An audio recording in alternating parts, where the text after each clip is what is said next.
Ser Podcast.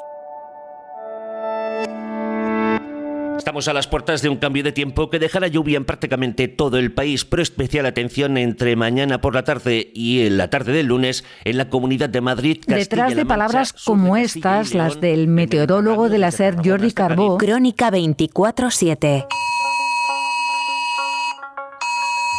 y de sonidos como este, el de la alerta a los móviles que lanzó el Servicio de Emergencias de la Comunidad de Madrid, hay mucho más que un pronóstico del tiempo, por cierto, muy acertado, o una polémica política inútil. Felisa. Eva Aguado. Hay rescates como el de Felisa, una señora atrapada por el agua en su propia casa en la localidad de Buenache de Alarcón, en Cuenca. Buah, chaval, mira el agua hasta dónde ha llegado. Hay miles de intervenciones por inundaciones, cortes de carreteras, todo un despliegue de equipos y vehículos de ayuda, desde bomberos, brigadas y agentes forestales, servicios como el 112 y guardias civiles como los que escuchábamos rescatando a Felisa o como Juan Manuel Arias. El paisaje era dantesco, puesto que aquí el río estaba desbordado por todos los lados. Episodio 89. Y era imposible acceder hacia esa persona por el cauce. Que junto a sus compañeros consiguió lo imposible y llegó hacia esa mujer que cayó al río Alberche en Aldea del Fresno, en Madrid, en el coche en el que viajaba con sus 2 hijos y su marido. Una intervención impactante incluso para los técnicos de la Guardia Civil. Esta persona estaba agarrada a una rama en la mitad del río cuando el río tenía una fuerza de agua con unas corrientes tremendas, que incluso había zonas que estaban bordeando por encima del puente. En el nuevo episodio de Crónica 24/7 queremos saber qué hay detrás de un aviso por Dana o por cualquier otra emergencia meteorológica. ¿Quiénes se mueven? ¿Cómo se preparan para ayudar? ¿Quiénes son los héroes anónimos que nos rescatan? Y estaba ya prácticamente sin fuerzas, agarrada a una rama con las pocas fuerzas que le quedaban, y después de vivir la situación, pues eso de caer su coche desde un puente a un río y de dejar atrás a su marido y a sus hijos. Este rescate pues me ha llamado especialmente la atención.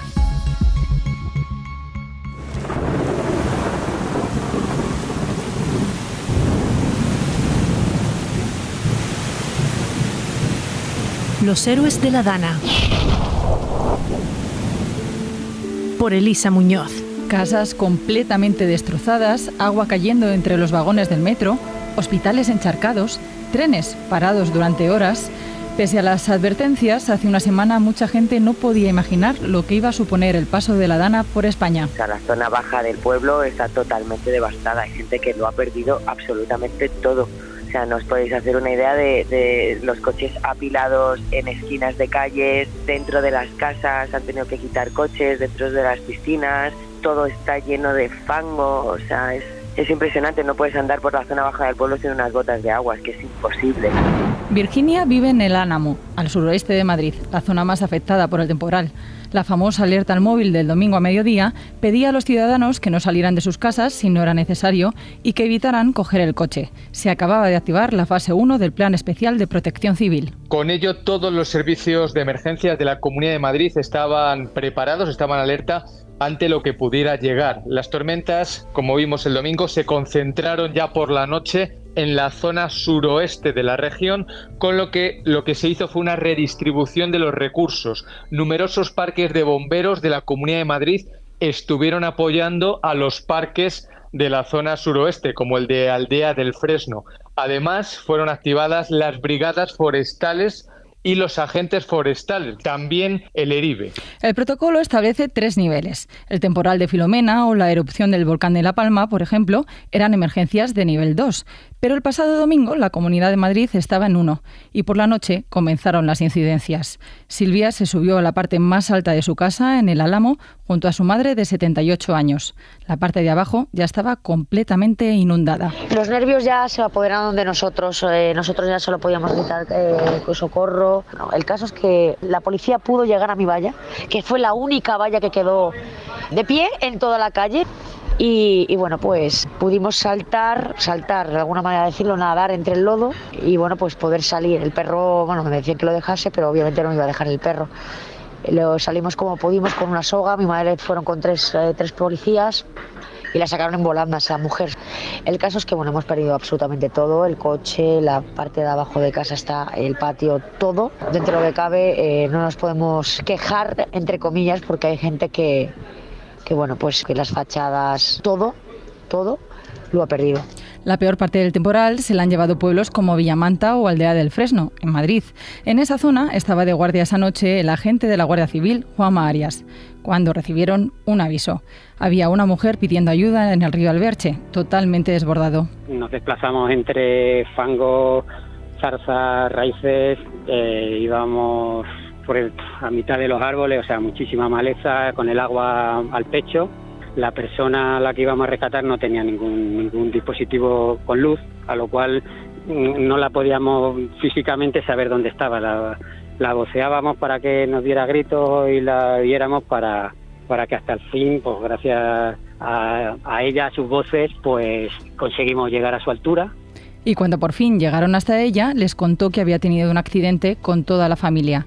El puente por el que pasaban en coche se había derrumbado. Estaba pues a punto de entrar en hipotermia, bastante, imagínense la situación. La abrigamos con una chaqueta neopreno que llevábamos, la pusimos un chaleco con flotabilidad y la dijimos que había que volver por el agua. En ese momento la verdad que la pobre mujer, pues de la situación que había vivido, pues no quería entrar en el agua, se la convence, un compañero se la echó a la espalda, la íbamos ayudando, ella solo se acordaba de la familia, la verdad que solo tenía en mente lo que le acababa de pasar a toda la familia. Era la madre de Ethan, el niño que 8 horas más tarde también encontrarían agarrado a un árbol. Los agentes le hicieron una promesa antes de despedirse de ella. Ella cuando llegó a la ambulancia estaba bastante abandonada, deseaba haberse ahogado pensando claramente que la familia también había fallecido, dice casi ya y la prometimos que le íbamos a buscar a la familia hasta el último esfuerzo que nos quedaba. Y eso hicieron.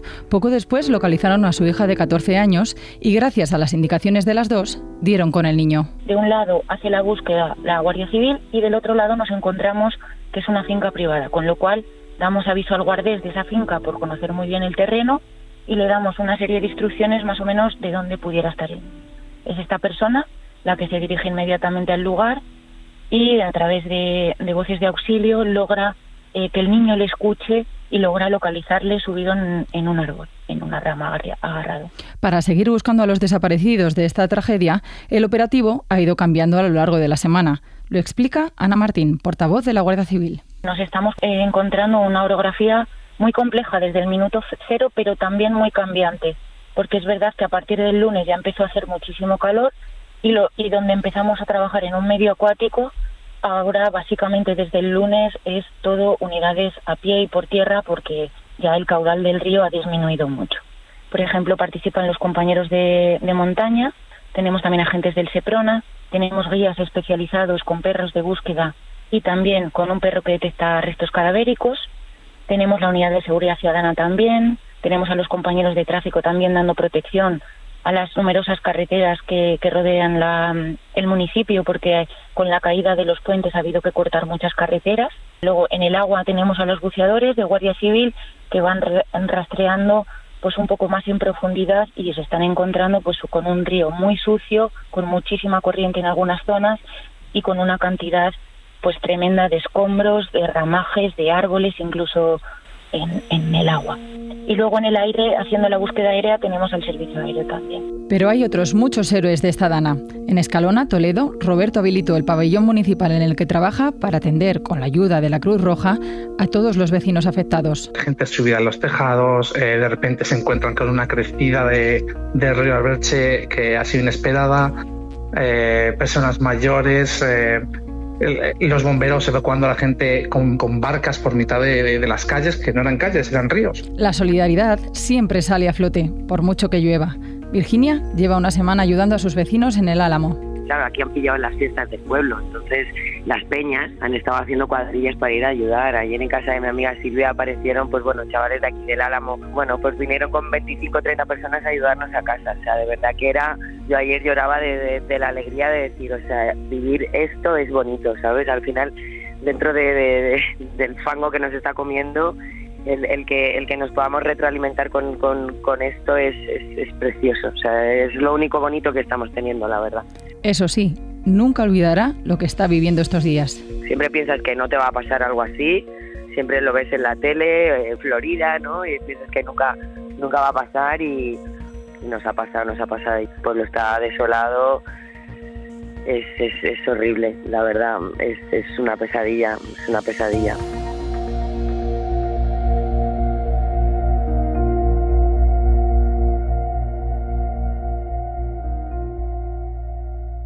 Crónica 24/7. Hasta hace apenas 3 años, decir Arabia Saudí era decir petrodólares o régimen sin respeto a los derechos humanos. EA Sports. It's in the game.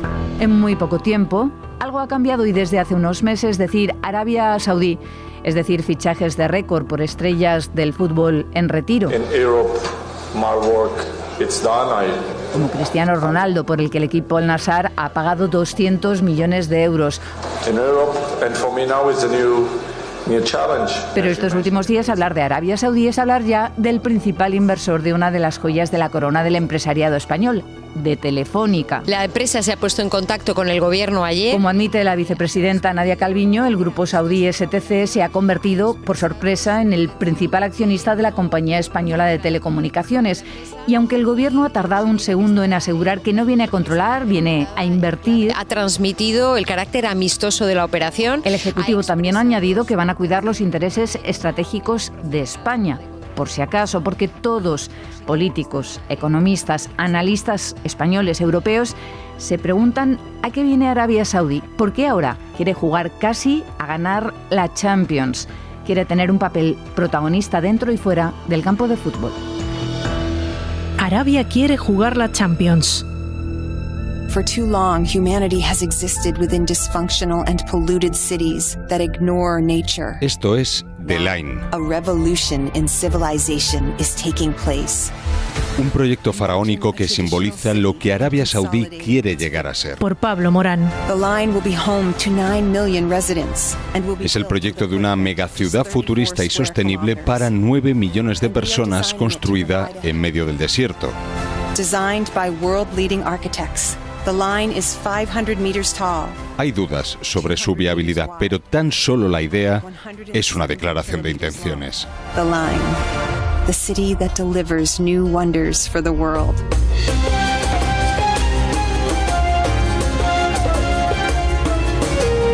Arabia Saudí es una de las 6 últimas monarquías absolutas del mundo. En este reino rige la aplicación estricta de la ley islámica, mantiene la pena de muerte y la aplica como en pocos lugares más del planeta. El año pasado, sin ir más lejos, Arabia Saudí ejecutó al menos a 196 personas, 81 de ellas tan solo en un día. En lo que va de año, en 2023, tenemos constancia de la ejecución de al menos a 94 personas. Carlos de las Heras es portavoz de Amnistía Internacional. La ley permite la discriminación de las mujeres, por ejemplo, mediante el sistema de tutela masculina, un sistema que impide a las mujeres tomar decisiones propias, como por ejemplo casarse o iniciar estudios, sino que es un familiar varón quien decide en su representación. Un socio poco aconsejable, de no ser por su petróleo. El gigante petrolero saudí Aramco informó el martes de un beneficio de 42.400 millones de dólares. Es lo que ha dado poder al reino saudí desde mediados del siglo pasado, cuando empezó a convertirse en el principal productor y exportador mundial de crudo. Le ha dado poder, muchos petrodólares y mucha influencia. Nixon fue el primer presidente de Estados Unidos que les abrió las puertas de la Casa Blanca. Aunque años más tarde, Washington le investigó por sus vínculos con los terroristas del 11S. Pero hoy, en Riad, entienden que deben aspirar a ser algo más que la gasolinera del mundo con mala reputación internacional. De ahí nace Visión 2030, presentada por el rey Salmán hace 7 años. Es una estrategia de país para diversificar su economía y proyectarse ante el mundo como una potencia moderna, dinámica, tecnológicamente avanzada e influyente. Eduard Solé es profesor de Relaciones Internacionales de la Universidad Autónoma de Barcelona y analista senior asociado al CIDOB. Arabia Saudí tenía una imagen, ¿no?, quizás todavía la tiene, pues de un país hiperconservador, resistente a los cambios, anclado en el pasado. Y esto, y no tanto la democracia o los derechos humanos, esto es lo que de alguna forma está intentando corregir, ¿no? Y por lo tanto generar una imagen de mayor dinamismo, de cambio, de ambición, menos anclada en el pasado y más apostando en el futuro. Las millonarias inversiones del reino en el negocio del fútbol han sido y son las operaciones de mayor repercusión internacional.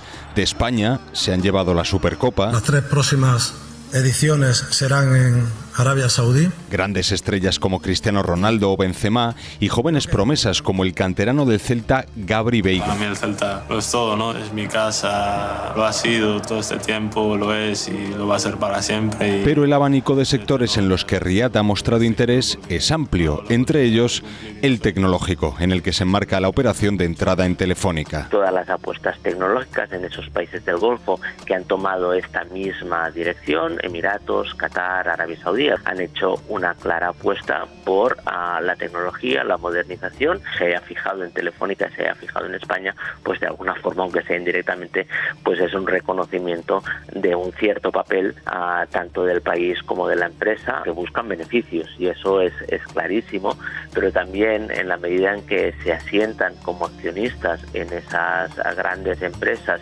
indirectamente pueden buscar también no tanto influir en las decisiones de los gobiernos, sino que los gobiernos se lo piensen 2 veces antes de tomar medidas que vayan en contra de los intereses de Arabia. Como por ejemplo, que a los mandos del Plan Visión 2030 esté el príncipe Mohammed bin Salman, el mismo al que Estados Unidos vinculó con el asesinato del periodista Jamal Khashoggi en octubre de 2018.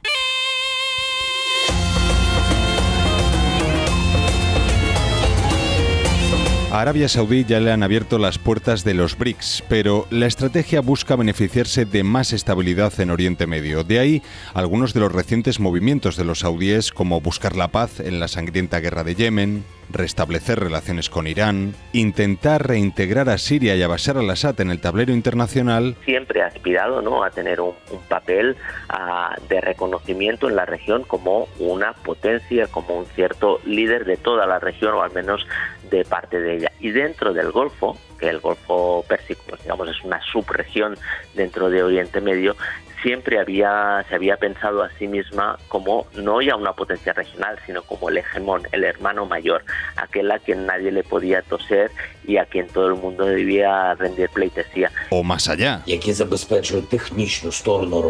Invitando a Zelensky a una cumbre internacional en Riad este pasado mes de agosto. Un gesto que no ha aportado nada para el fin de la guerra en Ucrania, pero con el que Riad se apunta un tanto como potencia influyente y un actor de peso en este mundo tan multipolar.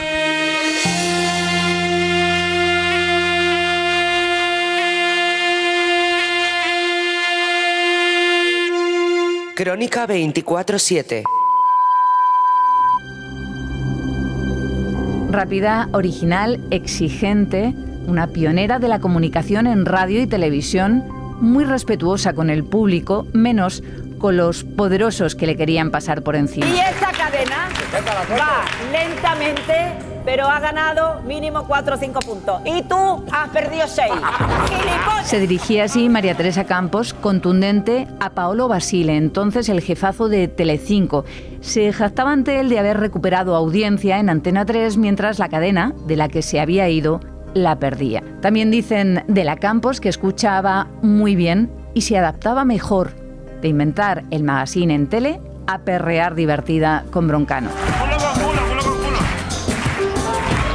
Lo diré, lo contaré. Fui al programa de Broncano y me ha querido matar.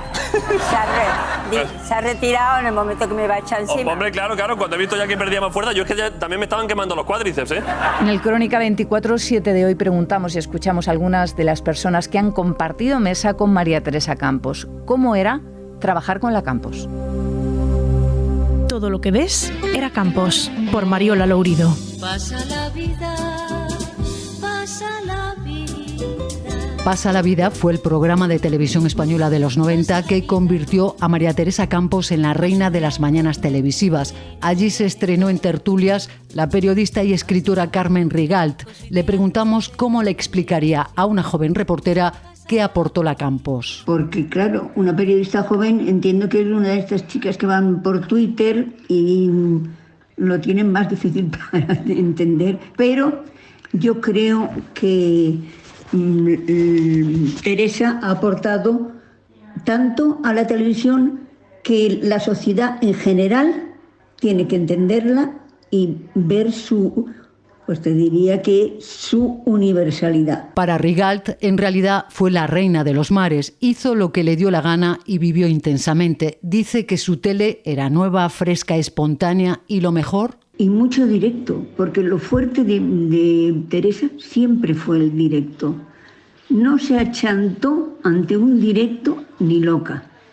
Creo que ella ha sido la periodista que ha hecho mejor los directos. La periodista Ana Hortas, que trabajó con ella en La Mirada Crítica de Telecinco, cree que lo más genuino era su conexión total con el público. El respeto absoluto a su público. Ella decía siempre que el público en general, es quien te hace estar ahí, quien te hace seguir en un programa, y ella lo hacía todo para ese público, para que ese público se informara, para que ese público se entretuviera, para que ese público se sintiera acompañado y estuviera allí como si estuviera en su casa. Y su mirada fue sobre todo la mirada de una persona no clasista, es decir, no consideraba que los periodistas, que las estrellas eran una élite que pensaba bien y que los que estaban fuera y el gran público pensaba mal y que había que dirigirse a ellos con paternalismo. Hortas no olvidará jamás el primer día juntas. Ella era subdirectora de informativos y acababa de estrellarse el avión de Spanair en Barajas.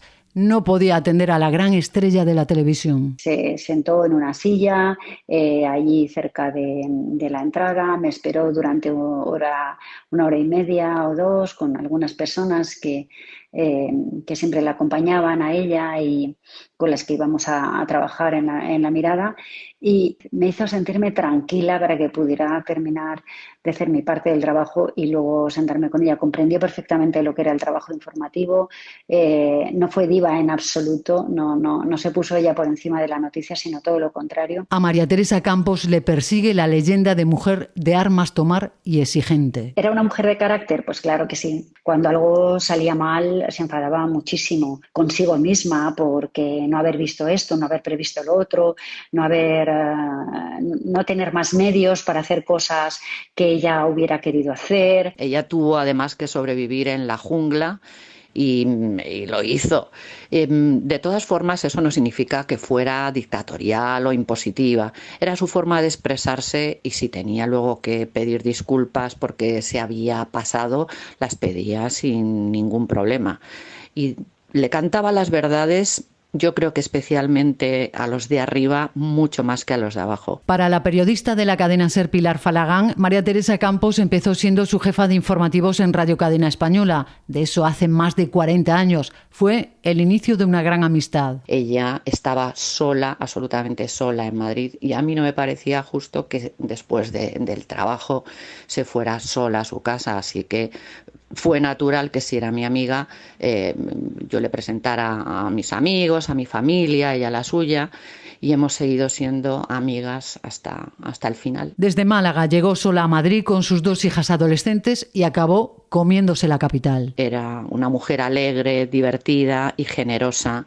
Decíamos que tenía un agujero en la mano por donde se le escapaba el dinero y si alguien lo necesitaba, ella era la primera que estaba ahí para aportarlo. Carmen Rigalt recuerda que era fuerte en lo profesional y mucho más frágil en lo personal. Era más bien enamoradiza, frágil, a veces llorosa. Yo la he visto entrar en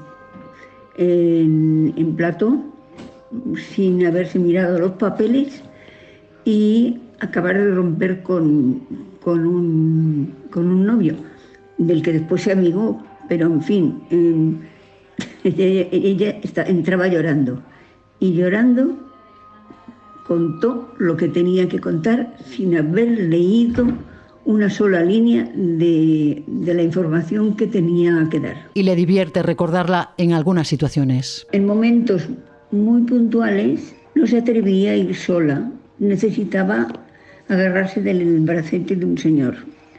A veces me llamaba y me decía, tenía que ir a un evento o teníamos que ir a un evento de Palacio Real y decía, oye, ¿vas a ir sola? Y digo, pues sí o no, o lo que fuera. Y dice, ¿puedo ir contigo? y nos íbamos juntas porque sola no se atrevía. Ella como mínimo un noviete del brazo. Las tres coinciden en que la Campos nunca se hubiera retirado, pero la salud le jugó una mala pasada. Ella tenía dos pasiones, que eran sus hijas y el trabajo. El trabajo desde los 16 años en que empezó en la radio en Málaga. Y no era por un afán de notoriedad, de seguir siendo popular, de estar en el candelero.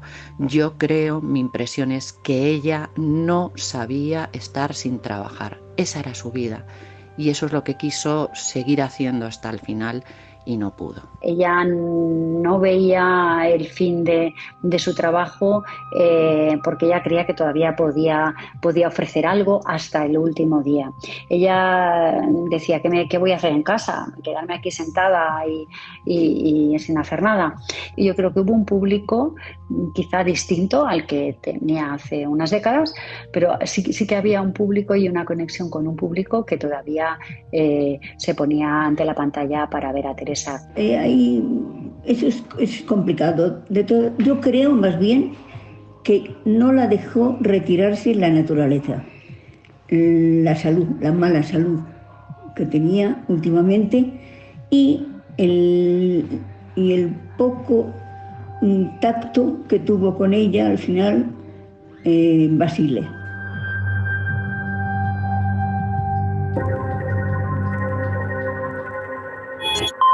Crónica 24/7. Esto es Crónica 24/7, el podcast de reportajes de la cadena SER que cada semana busca y te ofrece testimonios, historias. Los nervios ya se apoderaron de nosotros ya solo podíamos gritar socorro. No, el caso es que la policía pudo llegar a mi valla, que fue la única valla que quedó de pie en toda la calle. Información, miradas. El gigante petrolero saudí Aramco informó el martes de un beneficio de 42.400 millones de dólares. Crónica 24/7 es una producción de SER Podcast. ¿Era una mujer de carácter? Pues claro que sí. Cuando algo salía mal se enfadaba muchísimo consigo misma porque no haber visto esto, no haber previsto lo otro, no tener más medios para hacer cosas que ella hubiera querido hacer. Dirección: Eva Aguado. Está en todas las plataformas. Suscríbete. Realización y diseño sonoro: Juan Aranaz. Disponible los sábados a las 10 de la mañana en la aplicación y la web de la cadena SER y en las principales plataformas. Cadena SER. La radio.